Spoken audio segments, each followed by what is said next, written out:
Hello, everyone, and welcome to A Faithful Response to June Medical Services versus Russo, presented by the National Council of Jewish Women, Catholics for Choice, the Religious Action Center of Reform Judaism, Women of Reform Judaism, and the Religious Coalition for Reproductive Choice. My name is Shannon Russell, NCJW Legislative Counsel, and I use she, her pronouns. This Monday, June 29th, the United States Supreme Court issued its decision in June Medical Services versus Russo, a case which challenged Louisiana's law forcing abortion providers to obtain medically unnecessary admitting privileges at local hospitals. The justices rightfully upheld nearly 50 years of settled precedent in striking down the dangerous law as unconstitutional. While we are relieved that Louisiana's 3 clinics can remain open and continue to offer time-sensitive, essential, and compassionate care, this fight is far from over. Indeed, Louisiana's Act 620 represents just one of the nearly 450 state laws restricting access to reproductive health care passed since 2011. As if this terrifying trend wasn't enough, the Hyde Amendment has denied abortion coverage to those enrolled in federal health programs for over 40 years. Even where abortion is available in theory, structural barriers resulting from long-standing social and economic inequities often make this basic healthcare inaccessible or unavailable, disproportionately harming Black and all communities of color, young people, low-income people, people living with disabilities and in rural communities, immigrants, and LGBTQ individuals. As people of faith, we refuse to remain idle while moral autonomy, health, and lives are at stake. We advocate for abortion rights and access for all because of our religious and moral values, not in spite of them. Today, you will hear from an amazing group of speakers who will explain the case ruling and its implication for the future of abortion rights and access, while providing you with the tools you need to take action on this critical issue.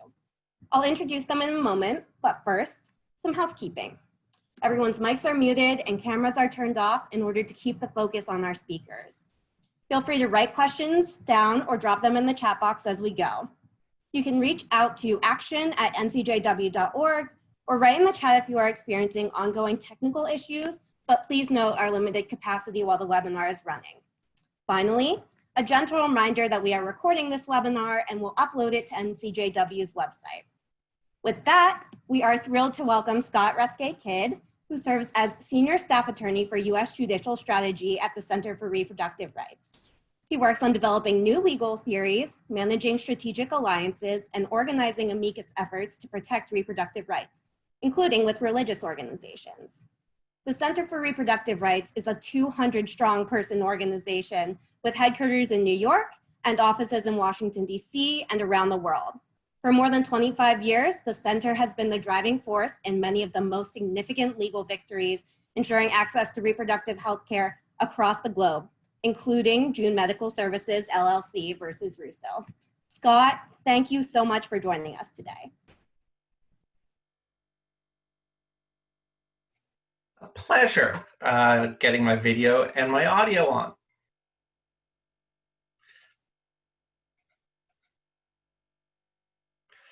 Thank you, Shannon. Nice to see you, and by face or name, others on this call who I've worked with and I know, and thank you for everything you all do. And it's a privilege to work with you and to be a part of this. So I, among other things at Center, I used to litigate cases. These days I do more coordinating the amicus briefs, strategic alliances, stuff that's not in the courtroom. And in connection with the June medical case, was involved in the strategizing about what voices to bring to the court, matching interested supporters with law firms, and trying to facilitate multiple people, multiple voices telling the court what this case is really about. We had medical experts, we had bipartisan former judges and government officials who talked in Justice Roberts' language about the rule of law. And we had many religious groups, and Shannon and others I see on this call and co-panelists were involved in communicating diverse religious voices on these issues to the court. So it's been a stressful 2 weeks or so as we've been waiting for the decision to come out, and at Center for Reproductive Rights, we know, these are the days they're going to issue decisions, and at 10 a.m. is when they're going to do it. And they put up a little initial, when they post the decision, that indicates which justice wrote the opinion. So I've been a nervous wreck at 10 a.m. on numerous days for several weeks. And then there was this moment Monday morning when I saw the decision go up, and it had a little initial B next to it for Breyer. I let out an audible whoop and disturbed everybody else in my household. And the most important thing is this is a big win for women, people needing abortions in Louisiana. It allows Louisiana's 3 clinics to remain open, to continue to provide abortion care. This is the first abortion case in his career where Chief Justice Roberts has voted to strike down an abortion restriction. So with everything else that might be complicated and can be unpacked about the reasoning and the implications of the decision, this was a long strategized and hard fought battle that kept doctors, providers open, and pregnant people continuing to be able to access care. The background to this case, which in some sense, Shannon's already given it, and many of you know it. We've been looking at hundreds of restrictions being put into place over the last decade. And last year alone, it was all over the headlines. There's a real sense of emboldenment. I think since 2016, last year, there were 25 bans of one type or another put into law by various states, and we and other groups would rush to court and get those blocked. The trickier ones for the lawyers to deal with, the cases that take years, are not the very crude bans, but cases like this one, which involve trap laws, targeted regulation of abortion provider laws, which have the superficial veneer of being about protecting women's health, but in reality are meant to set up a catch-22. And one of the things that was pointed out in the brief by religious organizations in this case to the Supreme Court was really the hot mic admissions by the drafters of these laws. This particular form of law, an admitting privileges law, it's been put into place in numerous states. The author of Mississippi's law saying, in court, oh, we're just looking out to protect women's health by requiring abortion practitioners to be on the medical staff with privileges at hospitals. Oops, all the clinics closed. That's what he says in court. Out of court said, quote, the intent of the legislation is to cause fewer abortions. Mississippi's governor said the goal, of course, is to shut down clinic access and to try to end abortion in Mississippi. The sponsor of Texas's admitting privileges law put out a tweet saying the law would essentially ban abortion statewide, and this is why Texas enacted it. These are quotes.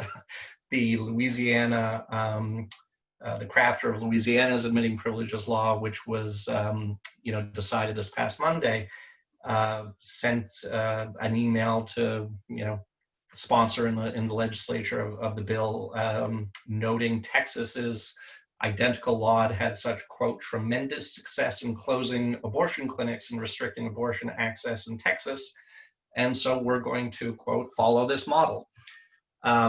so it's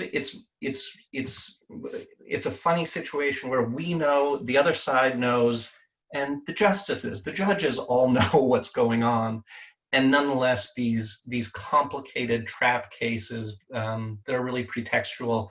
This one took 6 years to litigate for us. The way it sort of came about is it was our second case at the Supreme Court about unlimiting privileges law. We won in 2016 in the case Holman's Health versus Hellerstedt in striking down Texas's law, which closed about half their clinics. And then, well, that was a very good day, a very good moment in the spring of 2016, and everybody thought the election was going to go a certain way. Things changed. The court has new justices, and what should have been a slam dunk case involving Louisiana's identical law requiring doctors to have admitting privileges, which if put into effect would have left only one doctor at one clinic in Louisiana for the 1 million women of reproductive age there. That identical law nonetheless had to go all the way up to the Supreme Court because of an emboldened environment where the appellate court down in Louisiana said essentially, yep, identical law, but that was Texas, this is Louisiana. And we think, the subtext, we think the Supreme Court's membership has changed. And the ruling was not as clean as in Holman's Health. It involved basically a 4-1-4 split rather than a classic 5-4 decision. Justices Breyer, Ginsburg, Sotomayor, and Kagan wrote an opinion which really tracked Holman's Health pretty well. Looked at the absolute lack of benefit to these protectual laws and the drastic reduction in clinic access. And it also pointed out that plurality opinion by those 4 justices this time around that this is the likely and common nature of admitting privileges requirements to shut down clinics. Chief Justice Roberts, instead of adding his name to that opinion, wrote a separate opinion concurring in the court's judgment, but explaining his own reasoning. And the major difference between his opinion and the plurality's opinion was about the legal test to be applied. Chief Justice Roberts said that he would not consider in the analysis whether or not the law actually furthered any health interests, the purported benefits of the law, the pretextual nature of the law was not really something that interested him very much. He would solely focus on whether there was a substantial burden on women accessing abortion. He did note that, with respect to admitting privileges laws, his reasoning on the facts lined up with the other 4 judges striking down the law. He said hospitals deny abortion providers admitting privileges for myriad reasons unrelated to competency, including the physician's usage of the hospital.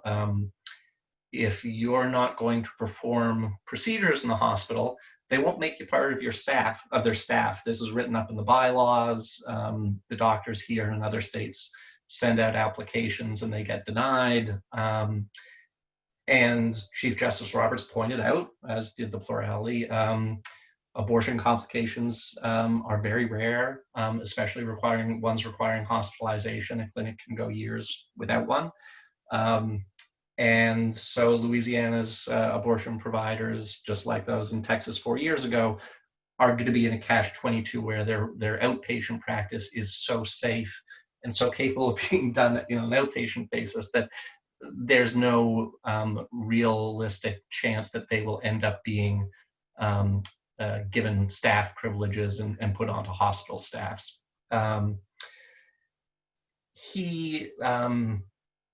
He wrote, unfortunately, that he continued to believe the reasoning in the whole women's health case 4 years ago was wrong. That case was wrongly decided. That courts should not be looking at the benefits or absence of benefits, the bogus nature of laws. They should only be looking at the extent of the burdens.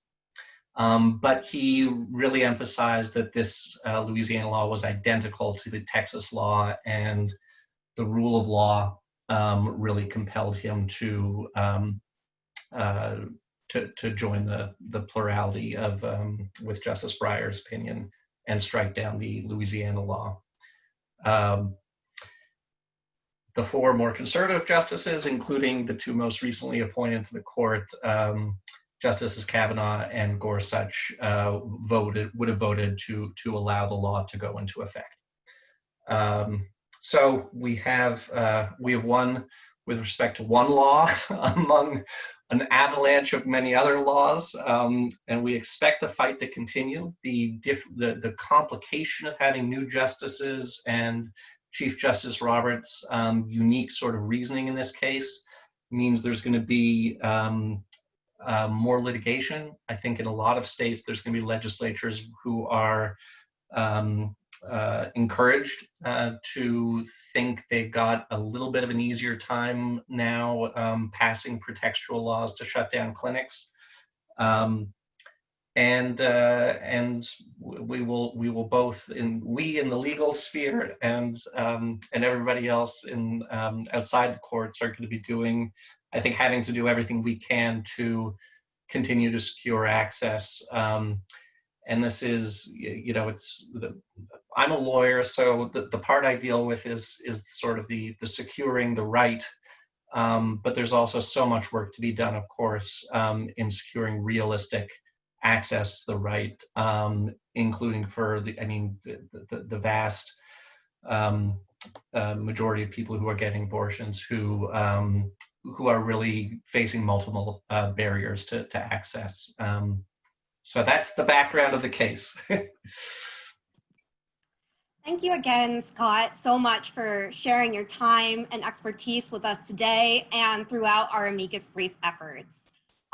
Scott will be available to answer your questions during our Q&A portion, so feel free to drop those in the chat as we turn to our panel discussion, beginning with introductions of our wonderful speakers. You can find their full fantastic bios by following the link in the chat.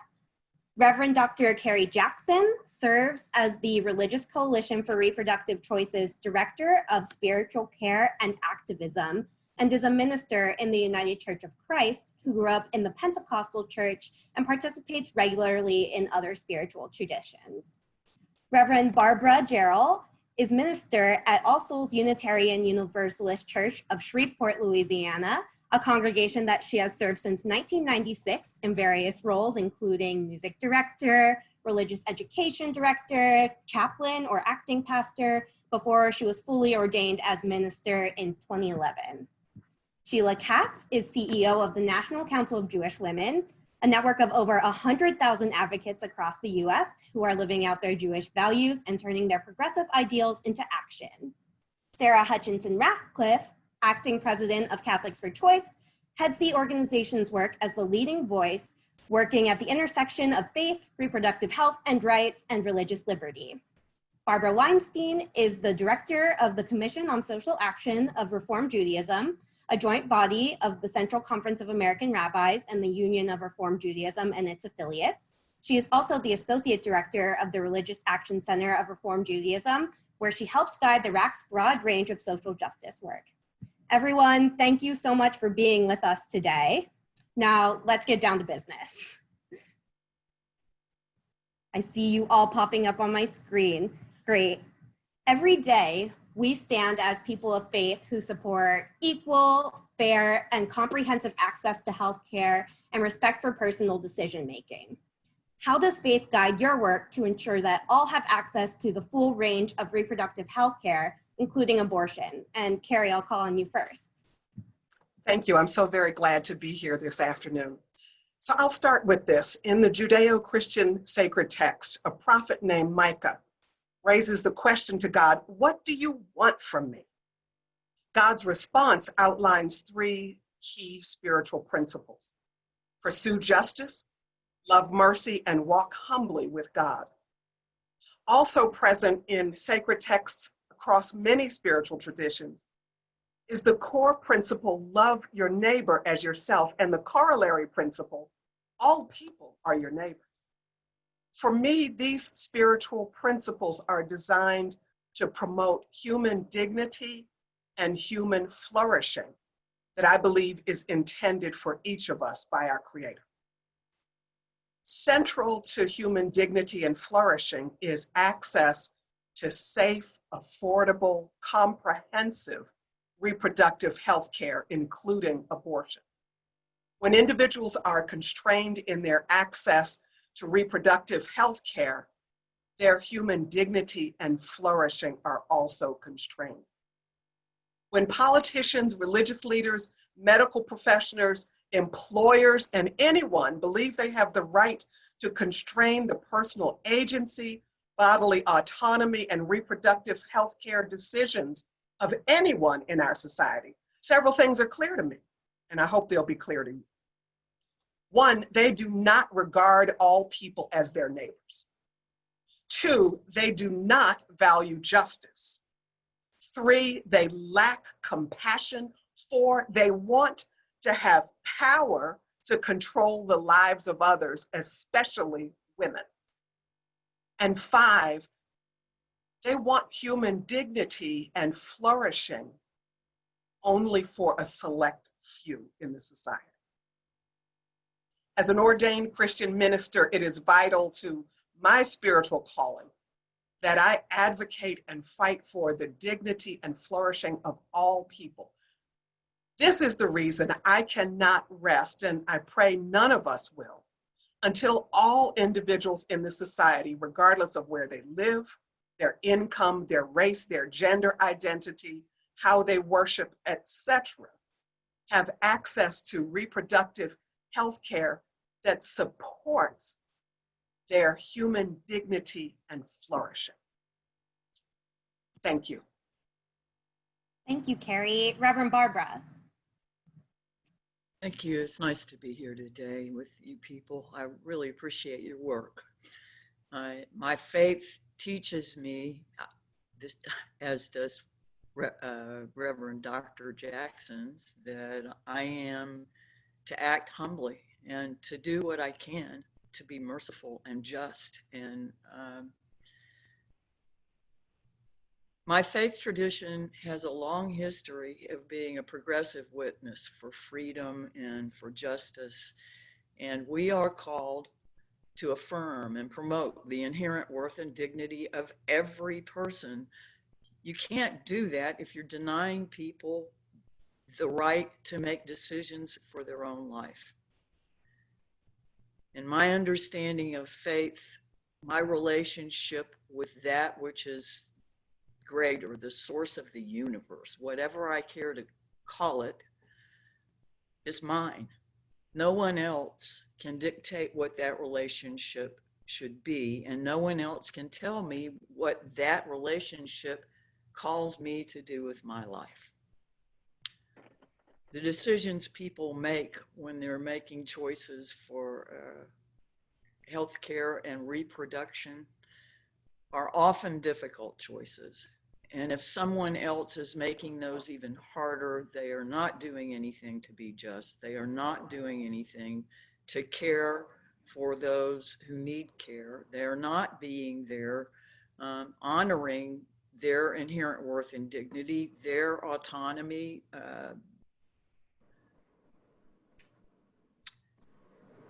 Everything is relational. We are all in relationship with one another, and whatever harm or injustice is laid upon one person is laid upon all of us, and we are responsible, as Reverend Dr. Jackson said, for our neighbors. The passage in the Christian Testament that says, that well, I lost where I was going for a second.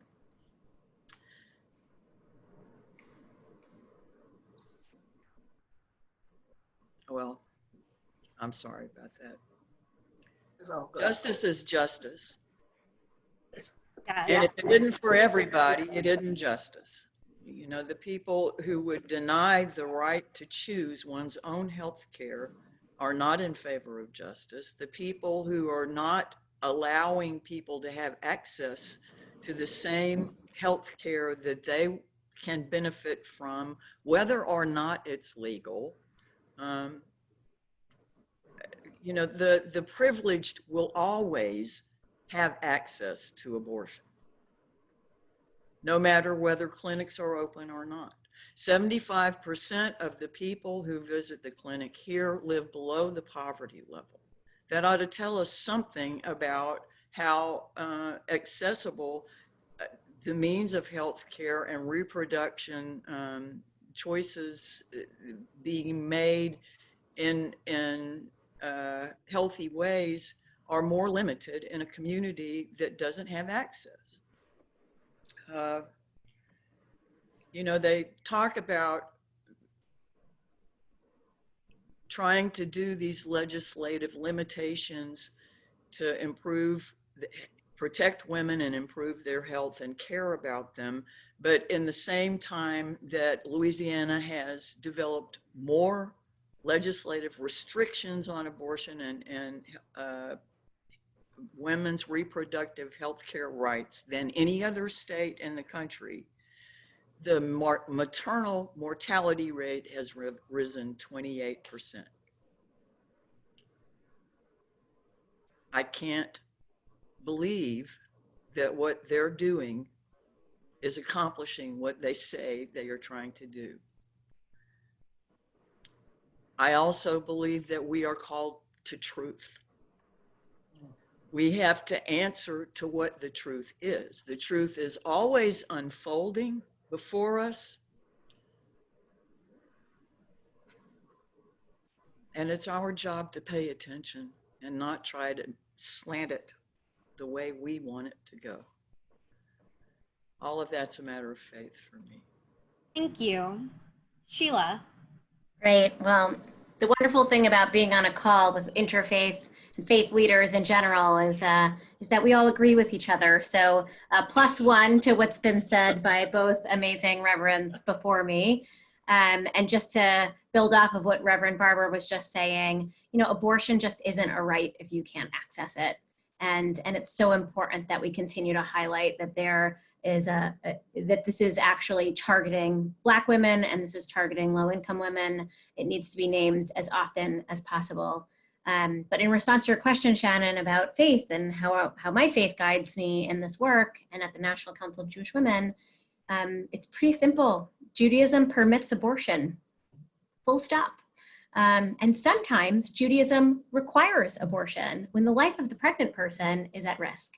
And so we believe in the right to reproductive health care, including abortion, because of our religion, not in spite of it.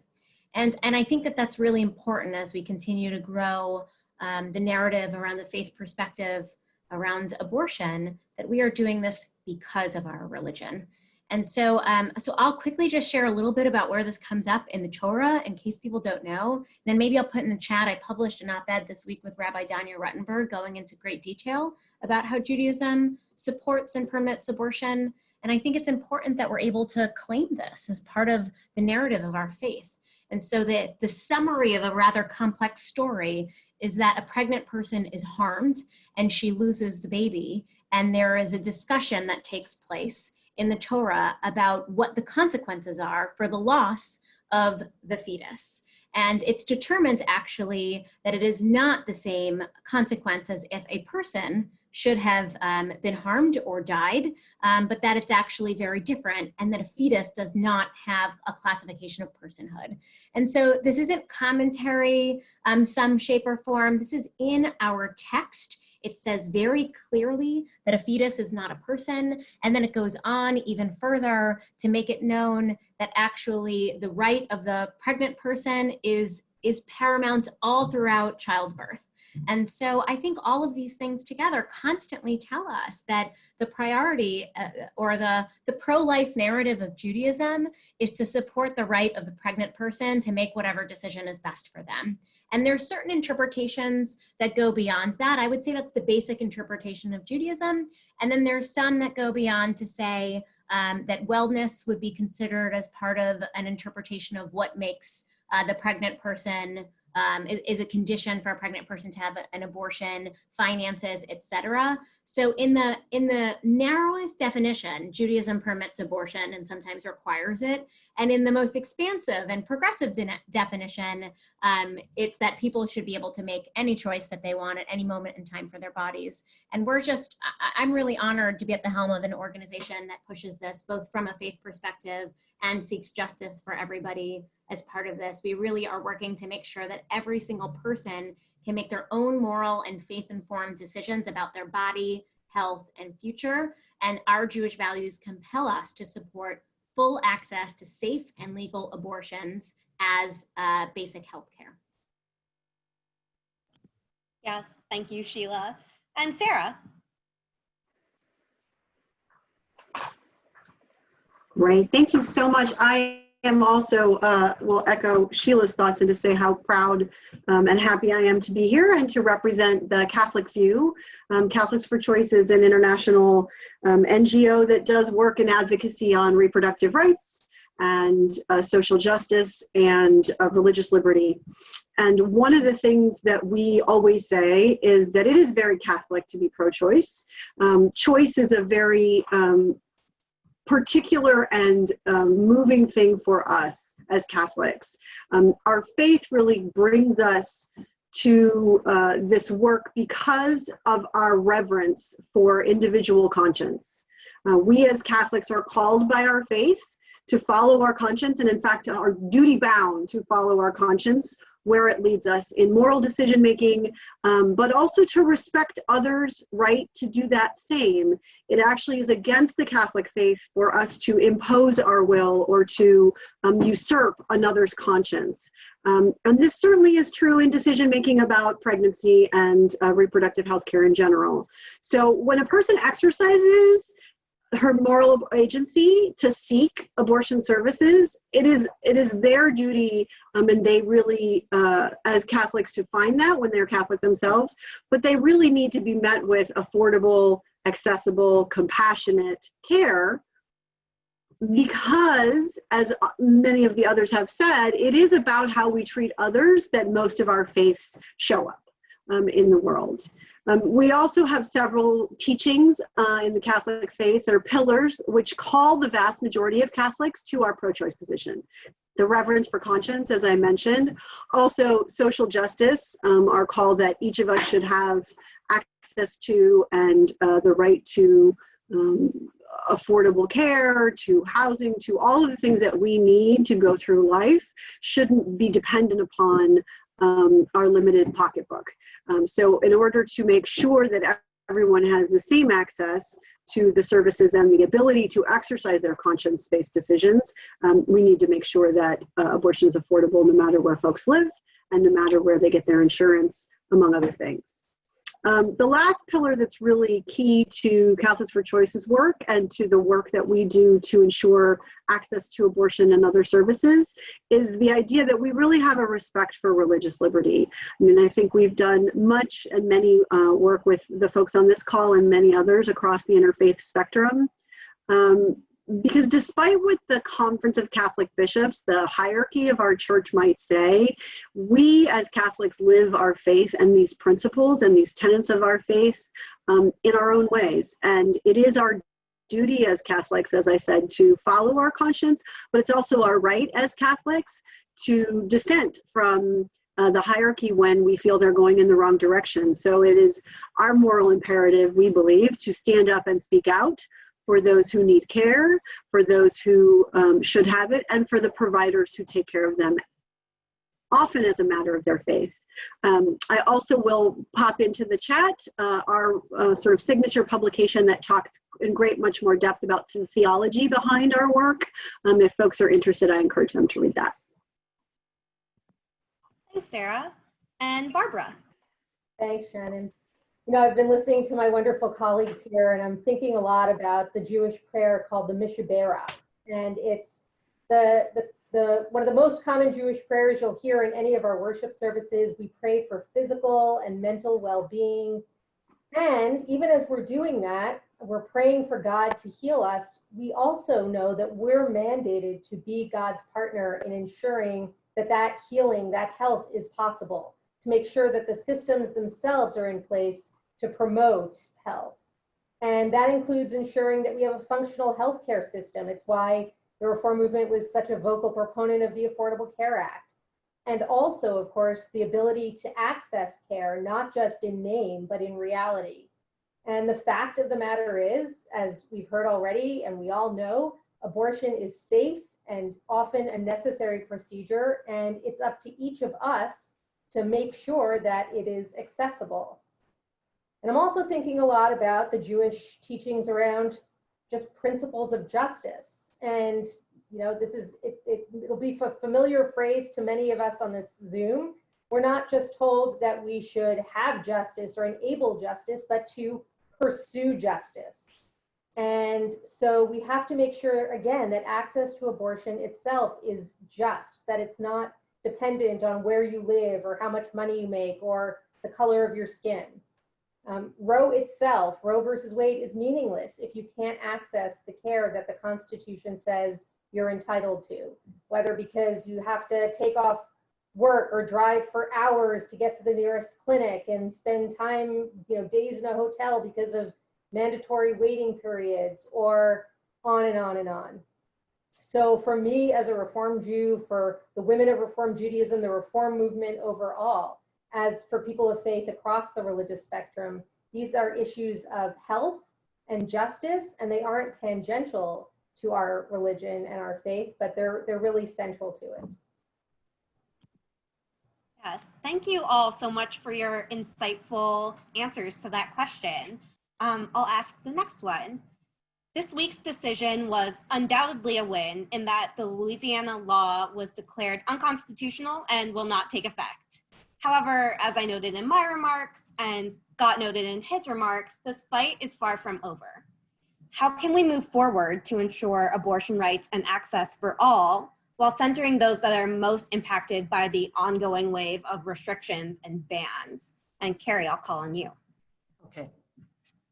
So much of my response is shaped by my mother. My mother, Black woman born in the 1920s, and all of the experiences that she had with sexism, racism, and classism, et cetera, in this country. And my mother was someone who grew up in an orphanage at a time when orphanages did not receive public assistance. She was someone who was birthed by a woman who did not want to be a mother. And so when I come to the issues of reproductive justice and reproductive dignity and freedom, it's very much from my own family line.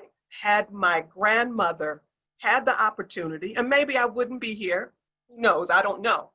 But there were some very specific horrors that my mother experienced because of the limitations of what were available to her. And eventually her mother died as she was attempting to have what kinds of abortions were available to her in 1935. So that also shapes me. My mom, this is the last thing I'm gonna say about my mom. My mom always taught me that everyone is equal to everyone else, regardless of what the society was saying. She understood that spiritually, and she said to me, no one has the right to dictate what other people should do with their lives. So that's my mom. Blessings to you, Mom, as you're listening in from wonderful places right now. So my response to your question, first, I appreciate that the question is framed as ongoing wave of restrictions and bans, because that's the reality. Too often we want to think, oh, we've done this, we got this win, let's move on to the next issue of justice. But as Audre Lorde said, there's no single justice issue, because we don't have single issue lives. It is important to note that as soon as Roe v. Wade was the decision from the Supreme Court, within 4 years, there was success with a bill that started seconds after Roe v. Wade. But the Hyde Amendment was passed in 1977, just 4 years after Roe. The Hyde Amendment, the proponents of it said that for the religious liberty and conscience of those who do not wish to financially support the act of abortion, we have to have this amendment such that no federal dollars would be used unless there was the case of endangering the life of the pregnant person. And eventually it was added in cases of rape and incest. Hyde Amendment, many of you know that it applies to Medicaid and Medicare. Some of us don't know that it also applies to individuals who are federal employees, individuals who are inmates in federal prisons, military personnel and their family, Peace Corps volunteers, international family planning programs, but also indigenous health services, that tribal communities, that's the source of healthcare service for tribal communities. We know that Hyde disproportionately affects low-income women, women of color, younger women, immigrants, because 42% of abortion recipients live below the poverty line.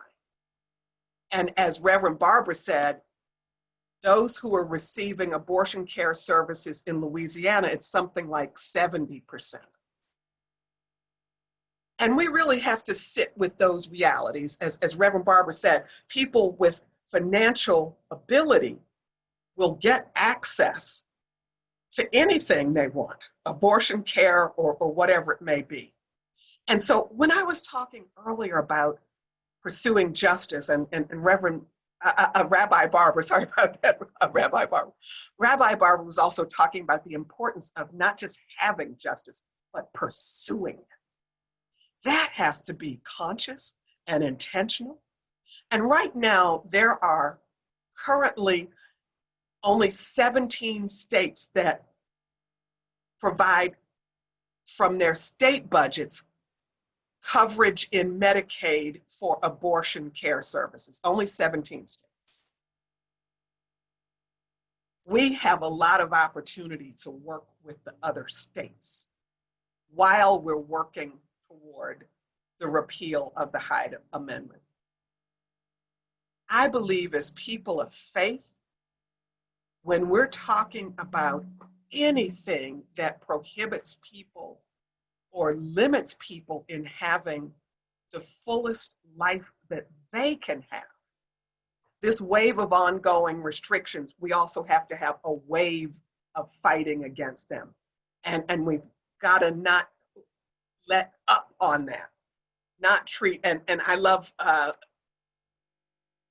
in my world, there's this orientation that I have seen that many white people like to check lists, say, we got this one done, let's move on to the next issue. So I'm urging all of the white folk who are on here, this is not something for us to check off, because there will always be people in our society who are patriarchally oriented, always be people who want to have power and control over other people's lives, always be people who want to keep some people poor, et cetera, et cetera. So we've got to be really diligent in an ongoing and consistent way in addressing these issues.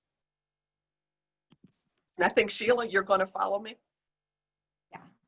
Always hard to follow. So I'll just say amen to that. And, I think as a white person, part of my role in the fight for reproductive justice is, of course, for my own body and for the bodies of everyone can get pregnant, and especially for Black women and brown women, and what it means to lift up the fact that all these restrictive laws are directly correlated to what it means to strip access from people who are Black and brown. And we have to make that correlation constantly, and more white people actually have to name that and speak out about that. And so what I want to say is I think we're in a moment in this country, which I hope isn't only a moment, I hope lasts for a very long time, where white people are starting to say, maybe the way things have not been structurally sound, and maybe the way things have been aren't right as we move forward.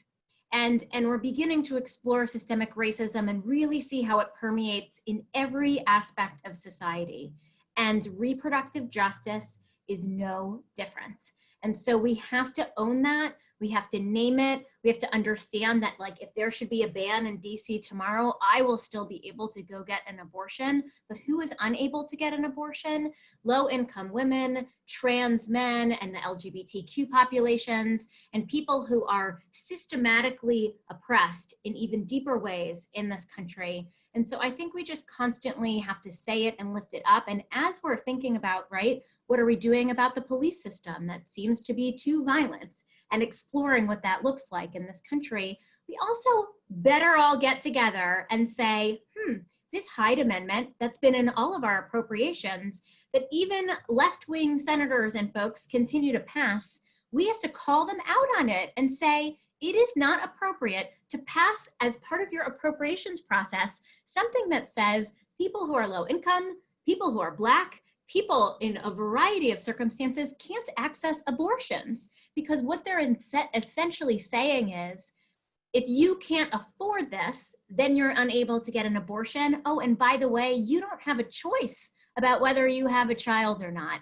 When people often are making decisions to have an abortion around economic situations that they're in, no one should be forced to have a child. Nobody should be forced to do anything with their body. And so this is really, I think, reproductive justice, as we really think about it, is really the intersection of racial justice, reproductive freedom, and economic justice. And as everybody continues to get woke, welcome, I'm glad everyone's here. We have to actually make it really, really known that the Hyde Amendment is no longer something that we're going to tolerate. And I think it's going to take a bunch of white people to actually have this understanding and use their power and use their influence to call out members of Congress, to be able to say that we will no longer accept this as the standard, because that's really what's been happening since it passed all those years ago, and we just can't tolerate it anymore. If we're gonna say that we care about systemic racism and racial justice, this is one area that we have to pursue. Thank you both. Thank you, Carrie, and thank you, Sheila, for sharing. Okay, so next question. As we also noted in the introduction, state lawmakers across the country are continuing this decades-long crusade to legislate abortion rights out of existence.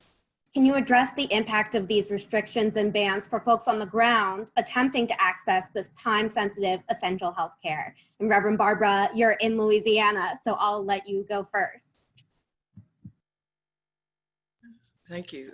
As I mentioned before, just since these limitations have begun to be piled up, in the last 4 years, the maternal mortality rate has gone up 28% in Louisiana. The restrictions have caused what used to be 11 facilities accessible, as Scott mentioned earlier in his presentation. Now there are 3. People have to drive hundreds of miles to get to facilities. The wait 24-hour law means that they can't just stay once. They have to find a hotel or sleep in their car, lose wages, possibly lose a job, have to have childcare, all of this makes it not a doable thing for most of the people that need the resources the most. By far, the largest reason given for why people need an abortion is financial insecurity. You know, with in Louisiana, the stats I have show 75% of people being below the poverty level living below the poverty level who need abortions. I wanted to share just a couple of stories in the words of the women who shared them, if I may.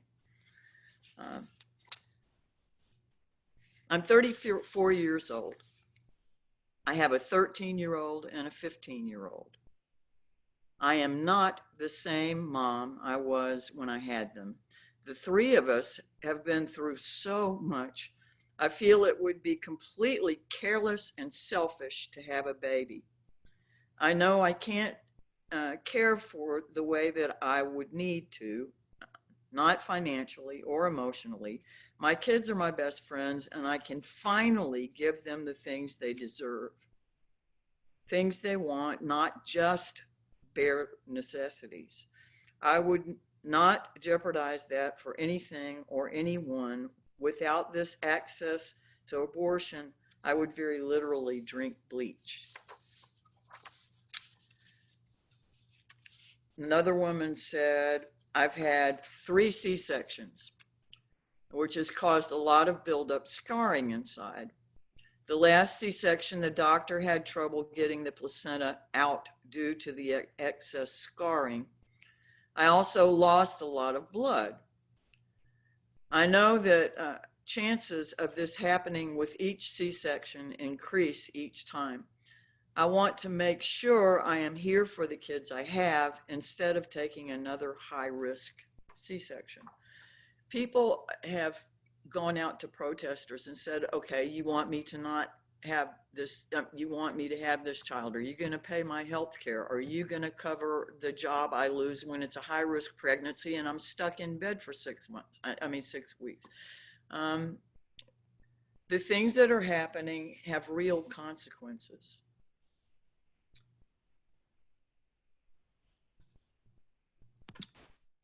Yes, thank you.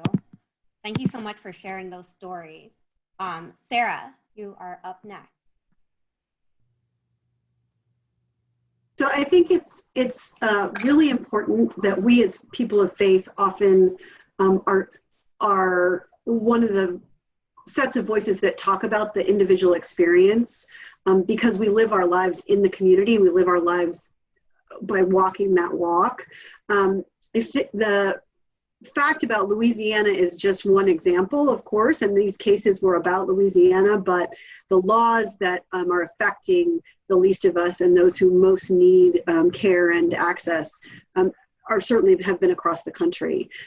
However, in Louisiana particularly, the Catholic perspective is one that is deeply ingrained in the state and in the people there.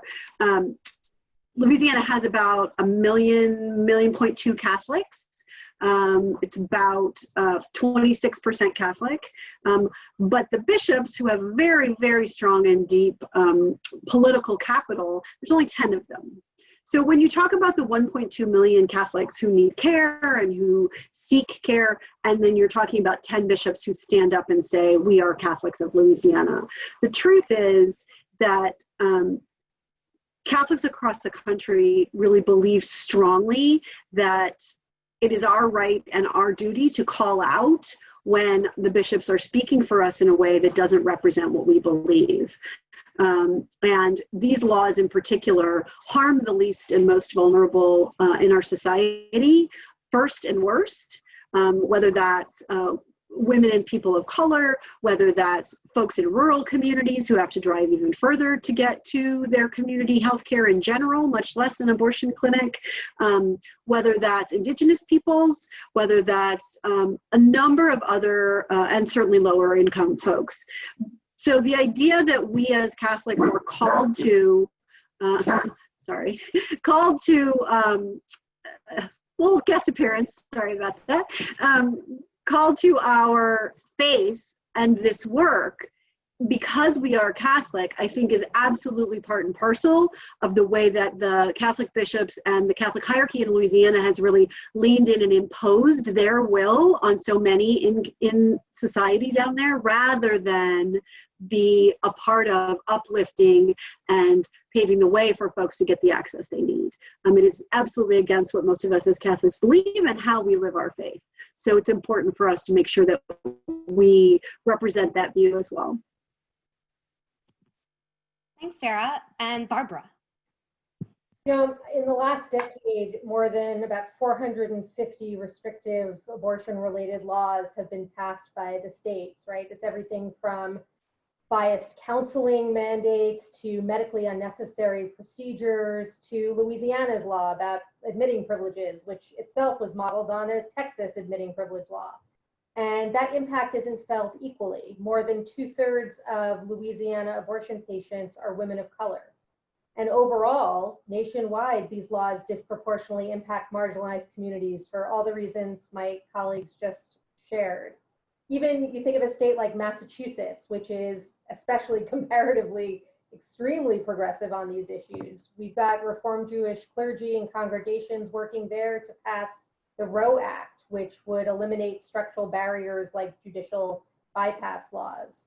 But above all, we know that we can't rely on the Supreme Court to protect us from bad state laws, right? We had a victory this week. It was a sweet victory, but it was a 5-4 decision. And I'm pretty sure that Chief Justice Roberts didn't wake up in the morning and find he got in touch with his inner Sarah Weddington, right? This was for him about precedent, that the whole women's health case from 2016 really tied his hands. It wasn't about him suddenly being committed to reproductive justice. So we can't wait to fight these bad laws in court. We have to start at the fundamentals by electing lawmakers in the first place who are committed to upholding reproductive rights and justice. So I just want to put a plug in. If you're looking for models of how to do that in your congregation, whatever your faith tradition is, I invite you to check out at the Religious Action Center's website our nonpartisan civic engagement campaign called Every Voice, Every Vote, because we need to start at the ground level. You know, voter turnout in Louisiana in the last presidential election, 2016, was about 67%. You think about the more than 30% of voters who could have taken the time to go to the polls and didn't, and what a difference that could make. And the same holds true across the country. Voting turnout levels are pretty abysmal.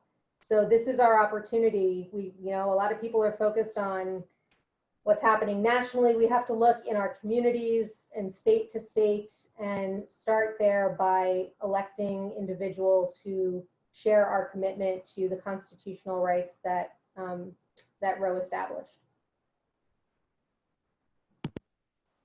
Thank you so much to all of you for your answers to these questions and for sharing bits of yourself today. I'm going to give each of you, including Scott, a moment to wrap up and to answer these final questions. We won't have time for a Q&A because we've had such a wonderful, robust discussion, but I want everyone on the webinar to know that we've pulled your questions from the chat and we will be answering them via email because we have that from when you registered for the webinar.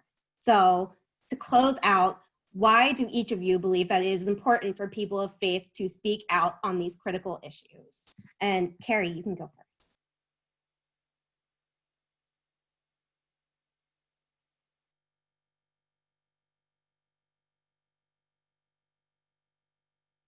Sorry about that. I think it's important to really center our understanding of what kind of society we want to be on the issue of human flourishing. I feel that people of faith, that is a spiritual calling for us to nurture our own flourishing, but also in the spirit of loving our neighbor as ourselves, for us to promote the human dignity and flourishing of others. And at the core of that is reproductive dignity and freedom. Thanks, Carrie. Barbara. I just come back to the principles that I started with. This is about commitment to health and justice that is shared across all of our faith traditions and the many others that are not represented here today.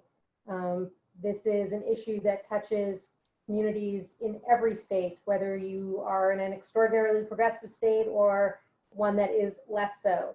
It is an issue that touches us as women, as men, as trans individuals, as members of the LGBT community, communities of color. These issues know no boundaries, even as we know they impact some more than others.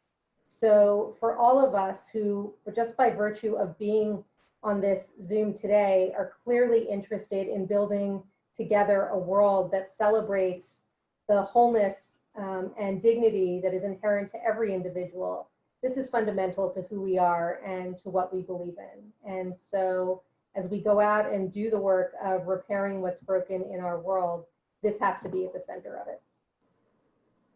Yes, I definitely agree. Sarah. Thanks so much. The most exciting and fun part of my job is to get to speak with folks like this, and for us to come to this really powerful place of an interfaith voice that will is unstoppable.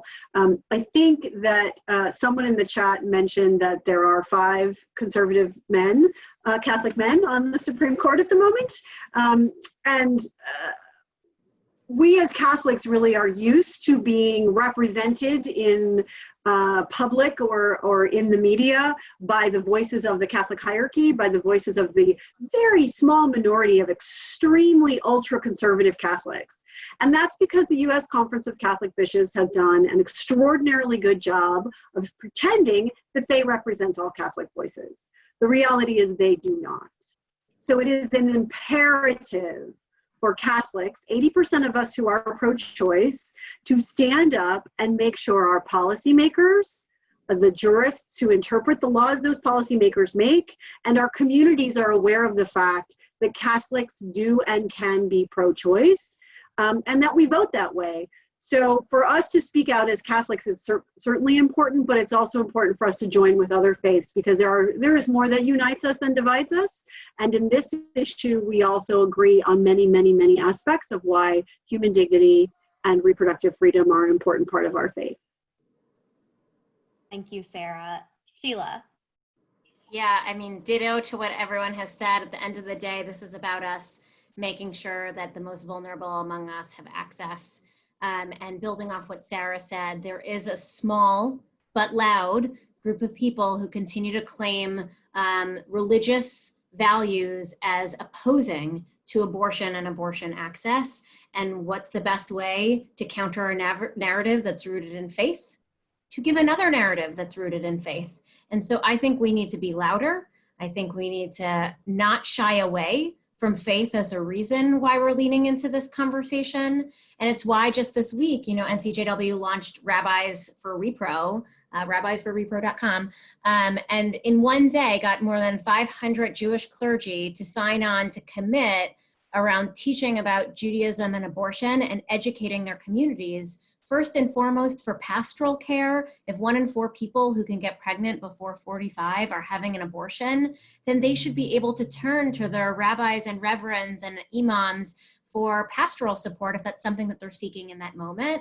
And second, because this is a human rights issue, and this is a racial justice issue, and this is an issue tied up to all of the values that we care about in protecting people, and who better to speak about it than faith leaders. So I hope you'll see more rabbis out in the street and writing op-eds and giving sermons, Divrei Torahs, etc.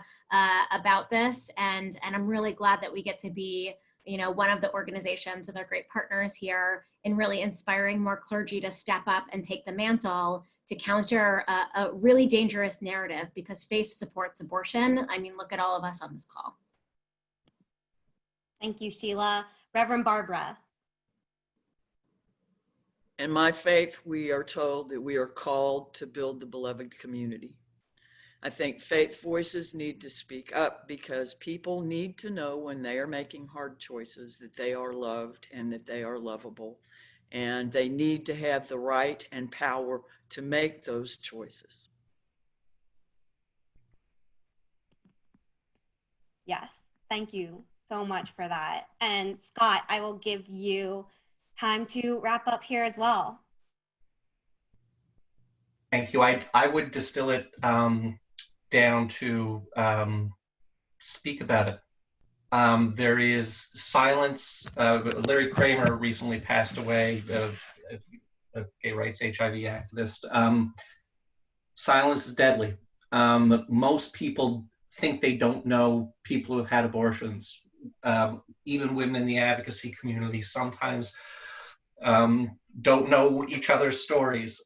Silence matters. The scuttlebutt is that Justice Gorsuch, who wrote a favorable opinion for the LGBTQ community, and he's had openly gay clerks. I don't know if he knows that he knows people who have had abortions. Speak about it. Speak about it in the context of lived lives and health care and as part of the spectrum of human life. This is not an isolated issue. This is about women's health, pregnant people's health, it's about maternal health. It's connected to the spectrum of what it means to be a human being. This is not an isolated issue. Connected to issues beyond health and reproductive health. This is the values that are at stake here animate reproductive justice, animate how we live our lives fully in so many ways, fights for all sorts of rights and liberties and dignity are very much bound together. I grew up in Canada. When I came down to the US and I first read decisions by the US courts about abortion, about LGBTQ rights, it was like a slap in the face. All of these decisions by the US Supreme Court I was reading, it was plain as day to me, they were all rooted in a system of white supremacy and slavery. That the history and the legacy of that infected American law and has infected American culture, and the connections between the different battles for pursuit of justice need to be drawn out. This is not an issue on the side on its own. Finally, to turn to a little bit of the legal stuff finally, support, be aware of and support good legislation, be aware of and oppose bad legislation. We play whack-a-mole as litigators with one law at a time. There's a federal bill that we hope will pass the House, the Women's Health Protection Act, which would really in one clear fell swoop make clear that laws like Louisiana's cannot go into place. There's a lot of activity happening at the state level. Finally, there's a dominance of a discussion about our Constitution, that it should mean what it meant in the 1700s. And insofar as you ever touch on legal issues, do not be swept into the very easy platitudes of, our founding fathers should be looked at to tell us what to do. Fair-minded constitutionalists do not interpret the Constitution to reflect what people of the 1700s thought about the liberty of women, people of color, and LGBTQ people. They crafted a constitution with broad commitments to liberty, and the loyalty to our Constitution's promises of liberty and equality can't be contingent on a continuous history of meeting those promises.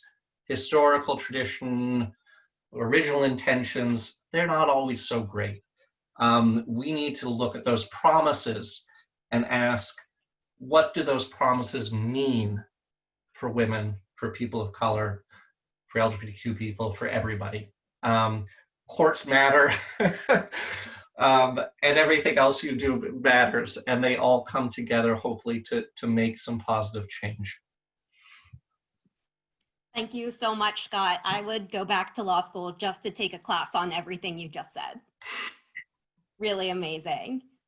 That's all the time we have for today. If everyone will stick around for just a few more minutes, I will share some information on how you can take action. Thank you so much to our amazing speakers for sharing their time expertise, and passion with all of us today. We'll share all of this information I'm about to give you in the follow-up email, but for now, I want to lift up our interfaith petition that calls on Congress to pass the exact bill that Scott was just talking about, the Women's Health Protection Act, or WIPA, which is HR 2975 and S 1645. This critical legislation would secure our constitutional rights and create a federal toll invalidating outrageous abortion bans and restrictions like the law that was struck down in June Medical Services. The petition, which outlines the moral and faith values that inspire our support for abortion rights and access, will be delivered to members of the next Congress. Add your name today and share far and wide with the people of faith in your life who believe in compassion and dignity for all and are committed to ensuring equity and justice for the most marginalized members of our society. Looking to do more?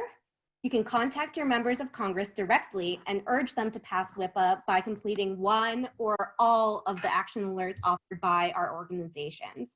Again, you'll see these links in the chat as well as in the follow-up email. We'll be calling on Congress to vote on this legislation, so your support is now more important than ever. Even if you have previously completed one of these action alerts, we encourage you to do so again. And if you or folks in your network lead a national or state-based faith or religious organizations, we also invite you to join us on our organizational letter in support of the bill. While it may not reach the president's desk this Congress, every co-sponsorship and vote secured now helps to build our case for future enactment of this really, really important bill. You can also advocate for passage of this bill and the Each Woman Act, which is HR 1692 and S 758, and that bill would end the discriminatory Hyde Amendment by joining NCJW's #AbortionAccessForAll Digital Lobby Day in early August. You can visit NCJW's website for more information, and we'll update this page as details of the event come together. Ultimately, however you choose to take action, we thank you for your support and for spending your time with us, a little extra time with us today. Have a great evening.